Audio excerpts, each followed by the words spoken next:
Saya mau katakan Tuhan punya tanduk penuh berisi minyak dengan urapan yang segar, yang baru buat setiap kita. Dan saya mau katakan bahwa Tuhan punya urapan untuk kamu menerima rencana besarnya di hari depanmu. Amin. Makanya judul khotbah saya, Anointing Oil for a Great Tomorrow. Minyak urapan, diurapi dengan minyak untuk hari depan yang dahsyat. Sama-sama bilang, hari depan saya dahsyat. Sama-sama bilang, besok luar biasa. Sama-sama bilang, saya diurapi. Amin. Saudara diundang di ibadah awal bulan ini oleh Tuhan, dibawa Tuhan ke tempat ini untuk menerima pengurapan supaya saudara bisa hadapi sepanjang bulan ini kemenangan. Amin. Saya akan bahas dari ayat di mana Daud diurapi minyak urapan. Daud diurapi. Tuhan memerintahkan untuk Daud diurapi. Dan ini ada di 1 Samuel 16. Di 1 Samuel 16 di ayat yang pertama, kedua, ketiga, di sana dikatakan kepada Tuhan berkata kepada Samuel, nggak usah resah lagi soal Saul, nggak usah pikirin lagi Saul yang sudah jatuh, yang nggak taat, raja pertama dari Israel, yang sekarang aku nggak menaruh perkenanan lagi karena aku telah memilih orang lain untuk menggantikan dia. Karena engkau harus pergi ke Bethlehem, persembahkan korban di sana, karena ada yang akan diurapi jadi raja kedua Israel. Kemudian masuk di ayat 4 dikatakan seperti ini. Samuel berbuat seperti yang difirmankan Tuhan. Stop sampai di situ. Saya sengaja kasih warna kuning di sana supaya saudara hari ini, sejak hari ini ke depan, sepanjang bulan November kita akan berbuat baik, kita akan hidup kudus, amin. Kita akan mengampuni orang yang jahat kepada kita. Landasannya bukan karena kuat gagah, kehebatan kita mau buktikan kita bisa, bukan. Tapi landasannya karena Tuhan berfirman, amin. Karena Tuhan yang memampukan. Berhenti hidup agamawi, coba membuktikan sesuatu kepada Tuhan, tapi hiduplah dari hubungan bersama Tuhan menghasilkan berbuat baik kepada orang, mengampuni orang, amin. Itulah kekristenan. Kemudian di sana dikatakan apa? Tibalah ia di kota Bethlehem. Para tua-tua kota itu datang mendapatkannya dengan gemetar katanya. Dan berkata, adakah kedatanganmu ini membawa selamat? Orang-orang menantikan Nabi datang ke kotanya. Pasti ada suara Tuhan. Tapi dikatakan tua-tua datang dengan gemetar. Adakah ini kabar baik, kabar yang menyenangkan? Atau kabar yang buat hati kami gak senang gitu? Karena ketika Tuhan bicara, Tuhan sampaikan buat saudara dan saya, kamu berkenan, kamu disambut oleh Tuhan. Kamu berharga, Tuhan peduli sama kamu. Tapi ada momen di mana Tuhan berkata, ada yang harus diperbaiki di hidupmu. Kamu harus lewati proses ini. Kamu harus mengampuni. Kadang-kadang ketika firman-Nya mengenai koreksi, firman-Nya mengenai kita harus lakukan apa, itu gak menyenangkan hati kita. Saya kasih ilustrasi sederhana. Saya punya anak udah kelas 6 SD, Victoria namanya. Kalau saya mau pulang, saya biasa telepon, Victoria, Daddy, I love you. Lalu kemudian saya bilang, kamu mau titip apa? Lalu dia bilang, Daddy, aku titip ini. Dari perkataannya ada rasa senang di hatinya. Tapi nggak selalu hal yang bisa menyenangkan hatinya yang saya mau bilang sama dia. Ketika dia selesai makan, kemudian saya bilang, Victoria, sekarang kamu cuci piring.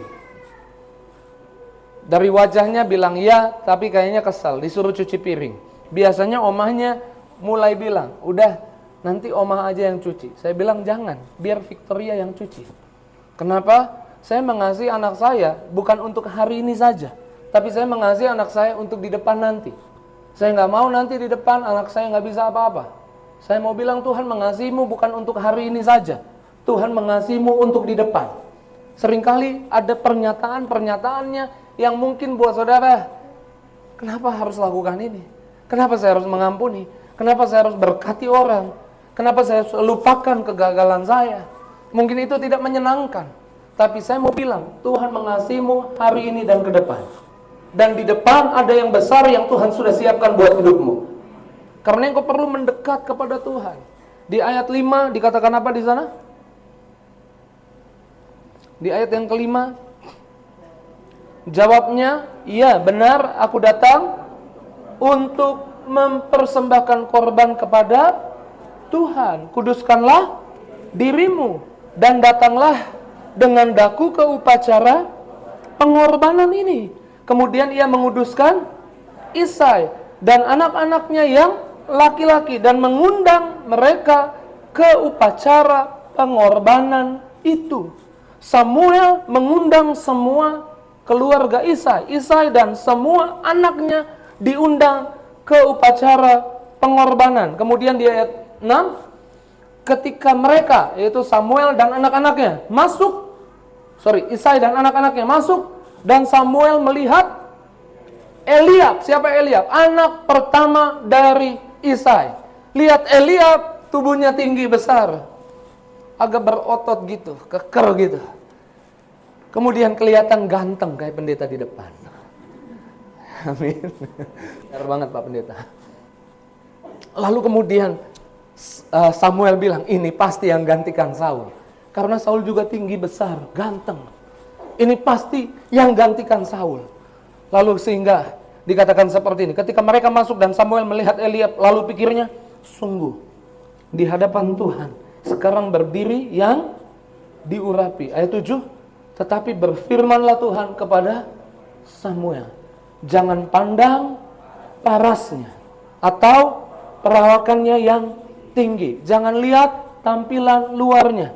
Bukan yang dilihat manusia, yang dilihat Allah. Manusia melihat apa yang di depan mata, tetapi Tuhan melihat hati. Lihat cara Tuhan memandang, cara Tuhan melihat. Tuhan tidak melihat besarnya kegantenganmu. Tuhan tidak melihat besarnya kecantikanmu. Tuhan gak lihat besarnya ototmu. Tuhan gak lihat besarnya gelar di depan namamu. Tuhan gak lihat besarnya koneksimu sama orang-orang yang punya jabatan. Tapi Tuhan melihat besarnya hatimu. Saya ulang, Tuhan melihat apa yang ada dalam hati. Tuhan melihat apa yang tersembunyi di dalam hati. Tuhan melihat besarnya hatimu. Kemudian karena Eliab ditolak, kemudian dibawalah anak yang kedua. Ketika dibawa anak yang kedua, Tuhan bilang kepada Samuel, bukan dia. Dibawa lagi, suruh lewat sama Isai di hadapan Samuel, anak yang ketiga. Lalu kemudian dikatakan, bukan dia. Lalu kemudian ayat 10 kita baca, demikianlah Isai menyuruh ketujuh anaknya lewat depan Samuel. Tetapi Samuel berkata kepada Isai, semuanya ini tidak dipilih Tuhan. Semuanya enggak dipilih Tuhan. Lalu Samuel tidak melihat anak yang lain. Enggak ada lagi yang bisa diurapi. Karena semua udah lewat dan Tuhan bilang bukan. Lalu Samuel bilang, apakah ini udah semua? Di ayat 11. Lalu Samuel berkata kepada Isai, inikah anakmu semua? Kamu cuma punya anak ini? Ada anak dari yang lain? Ditanya gitu. Ada anak yang gak diajak? Lalu kemudian jawabnya, ada sih. Masih tinggal yang bocil. Bocah cilik. Saat itu masih 12-13 tahun. Masih bocil. Anak kecil. Gak bisa diajak. Anak kecil. Namanya siapa? Namanya Daud. Daud hari itu gak terlihat oleh Samuel. Samuel cari gak ada. Di mana dia? Lagi gembalakan domba. Nggak dihitung sama ayahnya. Anak kecil nggak mungkin jadi raja kedua Israel. Nggak dibelain sama kakak-kakaknya dan bilang, Papa, bukankah ini acara penting? Bukankah semua keluarga kita diundang? Kenapa Daud disuruh ke ladang? Nggak ada yang belain. Nggak dipandang juga sama kakak-kakaknya. Dianggap nggak punya pengalaman. Masih kecil. Tapi saya mau bilang, hanya karena Daud tidak terlihat, tidak dilihat saat itu oleh Samuel, bukan berarti Daud tidak berharga. Ini buat setiap kita yang hari ini mungkin udah kerja dengan baik, udah lakukan yang baik, tapi bos kayaknya nggak lihat kamu. Bos nggak peduli sama apa yang kamu kerjakan. Ini buat setiap kita yang mungkin hari ini rasanya nggak terlihat, nggak dianggap, dipandang sebelah mata sama orang, nggak diperhatikan, nggak dipedulikan kehadirannya, dianggap nggak ada. Kalau ada acara nggak pernah ikut diundang, diremehkan. Tapi saya mau bilang, next slide. Saya mau bilang, hanya karena kamu tidak dilihat, kamu tidak terlihat, bukan berarti kamu tidak berharga. Hanya karena Daud tidak terlihat saat itu, bukan berarti Daud tidak berharga. Karena Tuhan bilang, nggak ada dari semua ini.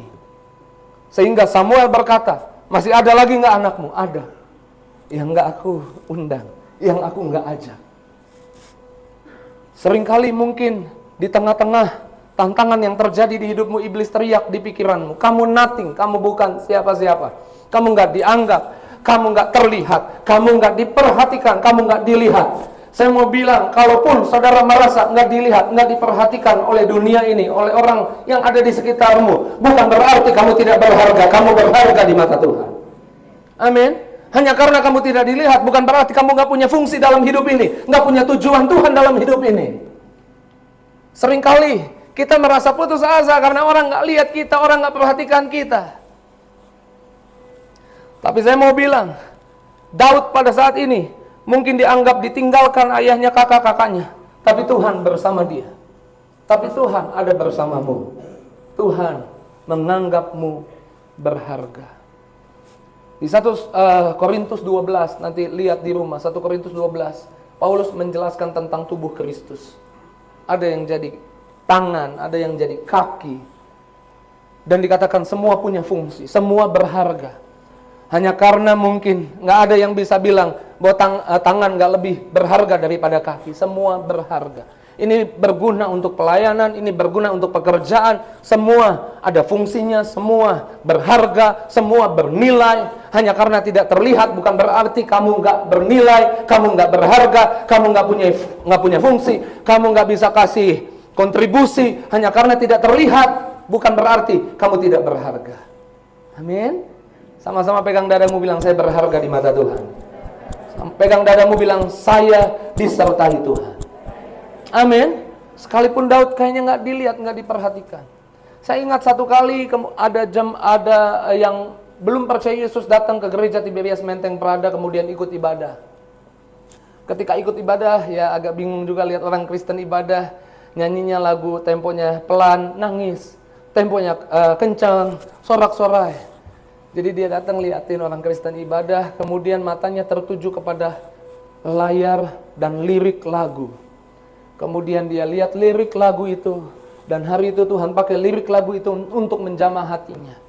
Bahwa kalaupun orang gak peduli, ada Yesus yang peduli.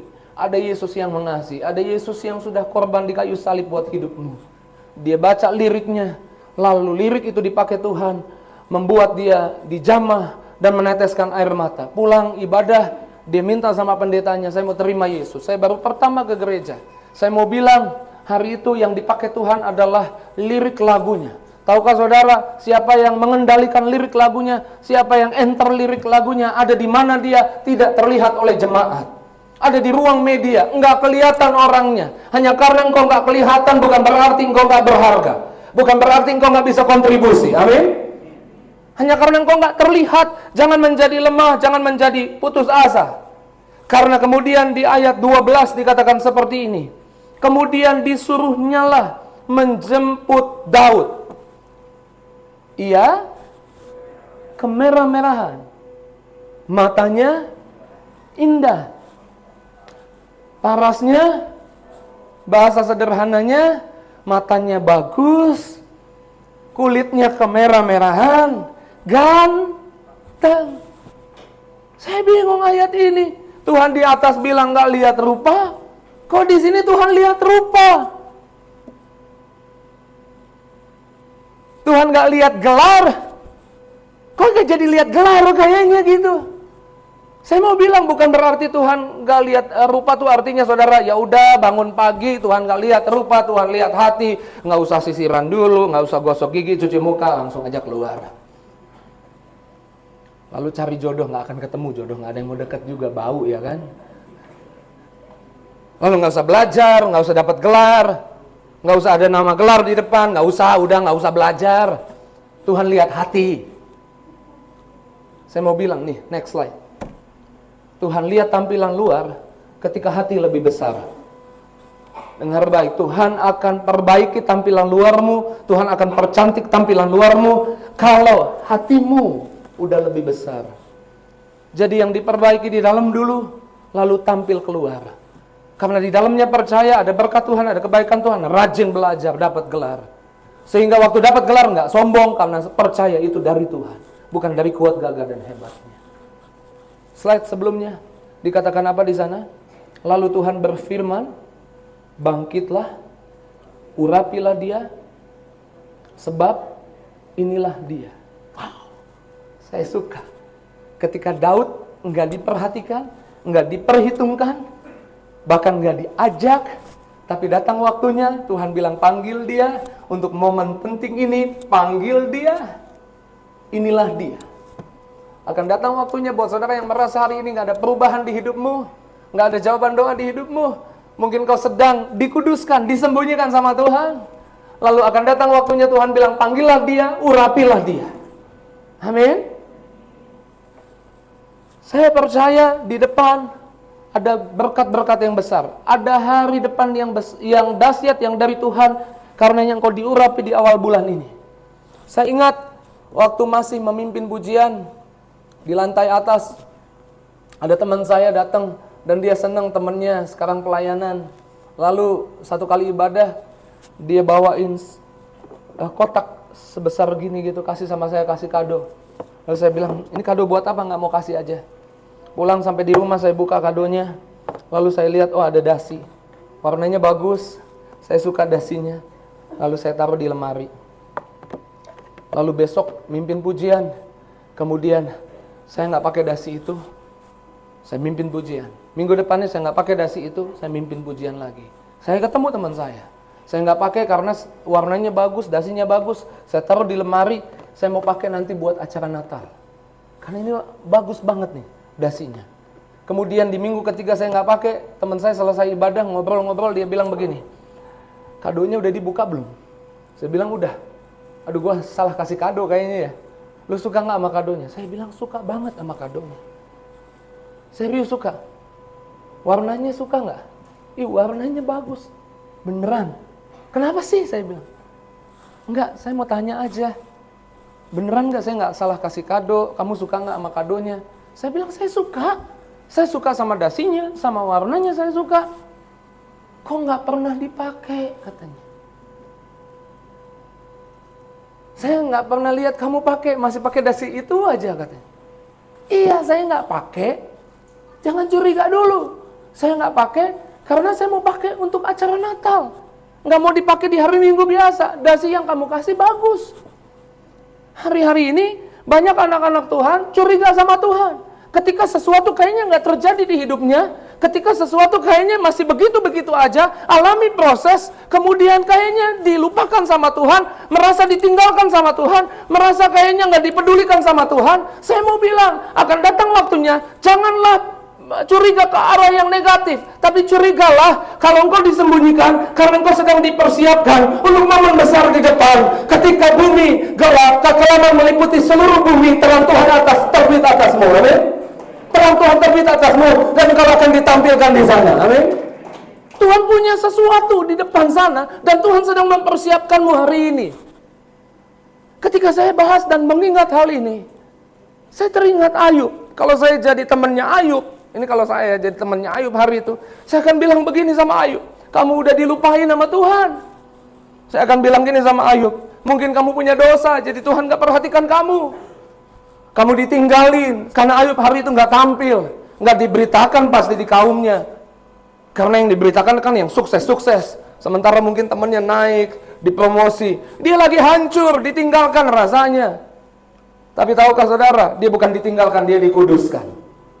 Kalau saudara hari ini kayaknya belum dijawab doanya, saya curiga jangan-jangan saudara dikuduskan sama Tuhan. Jangan-jangan saudara sedang dipersiapkan untuk acara khususnya Tuhan. Jangan-jangan saudara sedang dipersiapkan sama seperti Ayub. Karena Tuhan kemudian mempersiapkan Ayub untuk berkat yang 2 kali lebih banyak dari yang dia punya saat itu. Tapi untuk berkat yang 2 kali lebih banyak, dia harus diproses supaya dia nggak sombong. Sehingga dia bilang, dulu dari kata orang aja aku kenal Tuhan, sekarang mataku lihat Tuhan. Yesus di perjanjian baru bilang, Yesus di perjanjian baru berkata, untuk anggur yang baru, sama-sama bilang di depan saya, ada anggur yang baru dari Tuhan. Harus masuk di kantong anggur yang baru. Karena kantong anggur yang lama itu kaku. Kalau dimasukin anggur baru, itu kantongnya bisa rusak dan anggurnya bisa hancur. Habis semua anggurnya, berantakan, kantung anggurnya hancur. Kadang Tuhan proses kita supaya kita jadi rendah hati, supaya kita jadi nggak sombong. Kita sepertinya disembunyikan, kita sepertinya ditinggalkan, padahal bukan ditinggalkan atau disembunyikan, padahal kita dipersiapkan untuk berkat besar di depan yang Tuhan punya di bulan November ini buat hidupmu dan keluargamu. Ya, tepuk tangan dulu yang dahsyat, yang luar biasa buat Yesus. Sama-sama bilang di awal bulan ini ada urapan baru, untuk tugas yang baru, untuk berkat yang baru sepanjang November ini. Amin. Imani itu. Amin. Jadi kamu diurapi untuk tugas dan tujuan yang Tuhan punya bagimu. Yang kedua, hanya karena kamu nggak dilihat bukan berarti kamu tidak berharga. Kemudian 1 Samuel 16 ayat 13, Samuel mengambil tabung tanduk berisi minyak dan mengurapi Daud di tengah saudara-saudaranya. Sejak hari itu dan seterusnya, berkuasalah Roh Tuhan atas Daud. Daud dipanggil, padahal tadinya disingkirkan, tapi dipanggil, dituangi minyak di atas kepalanya oleh Samuel. Saya mau bilang, yang punya ide untuk Daud diurapi dengan minyak bukan Samuel. Samuel waktu datang ke Bethlehem, dia lihat Eliab dan dia mau urapi Eliab. Tapi Tuhan bilang bukan dia. Yang punya ide untuk Daud diurapi dengan minyak, dapat pengurapan hari itu bukan Isai. Isai nggak perhitungkan anaknya. Dia bilang dia masih kecil, nggak punya pengalaman, nggak usah ikut. Yang punya ide untuk Daud diurapi dengan minyak bukan kakak-kakaknya. Tapi yang punya ide untuk Daud diurapi, untuk tugas khusus, untuk berkat khusus, yaitu Raja kedua Israel, adalah Tuhan. Saya ulang, adalah Tuhan. Jadi berhenti menghabiskan waktumu, menginvestasikan waktumu, tenagamu, agar orang menuangkan perkenanan bagimu. Next slide. Berhenti menghabiskan tenagamu, ya betul yang tadi. Berhenti menghabiskan tenagamu agar orang menuangkan perkenanan bagimu. Berhenti berbuat baik kepada orang lain agar orang lain berbuat baik kepadamu. Nah, ini saya lebih dalam, deeper sedikit nih. Perhatikan perkataan saya. Berhenti mengampuni orang agar orang lain juga mengampuni kamu. Berhenti kasih berkat buat orang agar orang lain juga berkati kamu. Berhenti berbuat sesuatu buat sesamamu untuk memanipulasi sesamamu. Terus gimana Pak Pendeta? Berbuat baiklah kepada orang lain karena itu perintah Tuhan. Ampunilah orang lain karena itu perintah Tuhan. Berkatilah orang lain karena itu perintah Tuhan. Amin. Terus saya gimana Pak Pendeta? Dengar baik. Yang punya ide untuk kepalamu dituangi dengan perkenanan adalah Tuhan. Tuhan bisa pakai Samuel di hari ini, orang lain, orang di sekitarmu, untuk kasih kemudahan, kasih berkat, kasih kemurahan untuk di hidupmu. Amin. Jadi berhenti habisin tenagamu untuk manipulasi orang lain, tapi kasihi sesamamu dengan sungguh. Berhenti. Baca lagi yuk. Berhenti menghabiskan tenagamu agar orang lain menuangkan perkenanan bagimu. Tuhan berkenan padamu. Pegang dadamu, bilang Tuhan berkenan kepada saya. Tuhan punya tujuan bulan November, saudara diberkati. Ketika Tuhan urapi, Daud hanya perlu datang. Datang dan Tuhan urapi. Untuk tugas khusus, itu jadi raja nomor 2 di Israel. Tapi setelah diurapi, Daud, saya mau bilang, pekerjaannya nggak berubah, aktivitasnya nggak berubah. Banyak di antara kita berharap setelah diurapi, ada perubahan kerjaan, ada perubahan aktivitas. Saya mau bilang, tetaplah kerjakan apa yang sedang kamu kerjakan. Karena demikianlah yang terjadi pada Daud. Setelah itu, dia kembali menggembalakan 2-3 ekor kambing domba. Tahu dari mana Pak Pendeta? Pengurapan terjadi di 1 Samuel 16 ayat 13 dikatakan roh Tuhan penuh atas Daud. Kalau roh Tuhan ada pada kita, siapa lawan kita? Amin. Kemudian di ayat 19, boleh dibuka ayat 19. Kemudian Saul mengirim suruhan kepada Isai dengan pesan, suruhlah kepadamu anakmu Daud, yang di mana dia? Lagi gembalain kambing domba. Kerjaannya nggak berubah. Pengurapan sudah terjadi, tapi kerjaannya nggak berubah. Tapi saya mau bilang, pengurapan itu buat dia bekerja dengan efektif. Saya ulang, pengurapan itu buat dia bekerja dengan ide yang dari Tuhan. Pengurapan itu membuat dia bekerja dengan baik. Tahu dari mana lagi nih Pak Pendeta? Pengurapan itu membuat dia bertumbuh mengasihi 2-3 ekor kambing domba. Menjaga domba itu, pengurapan itu membuat dia menjaga domba itu pakai hati. Karena kelak dia harus menjaga domba Israel pakai hati. Kalau saudara googling, binatang paling bodoh di dunia adalah domba. Dia harus jaga domba nih yang bodoh, yang bisa kesasar, bisa sembarangan. Dia harus jaga dengan kasih. Karena kelak dia harus jaga domba Israel juga dengan kasih.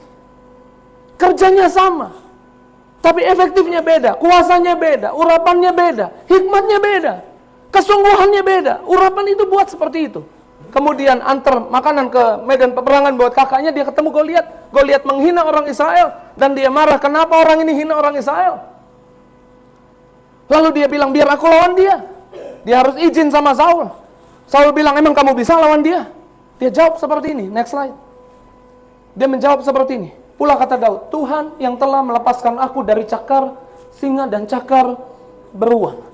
Wow, dia jaga 2 kambing domba, 2-3 ekor kambing domba itu sampai lawan singa, lawan beruang. Dan lawan singa, lawan beruang, itu bukan mudah, itu sulit, itu susah. Tapi dia dilepaskan. Apa yang buat dia dilepaskan? Ayat ini terjadi setelah pengurapan. Pengurapan itu buat dia mampu hadapi kesulitan sebesar apapun. Mampu selesaikan masalah. Pengurapan itu buat dia bertumbuh. Jadi keep doing. Tetap lakukan, jalan terus apa yang sedang kau kerjakan. Di awal bulan ini ada pengurapan yang akan buat pekerjaanmu semakin bertumbuh, hikmatnya semakin bertumbuh, kesungguhannya semakin bertumbuh. Saya hari ini khotbah bisa seperti ini. Tapi teman-teman yang tahu 2015 saya baru mulai khotbah, kaku.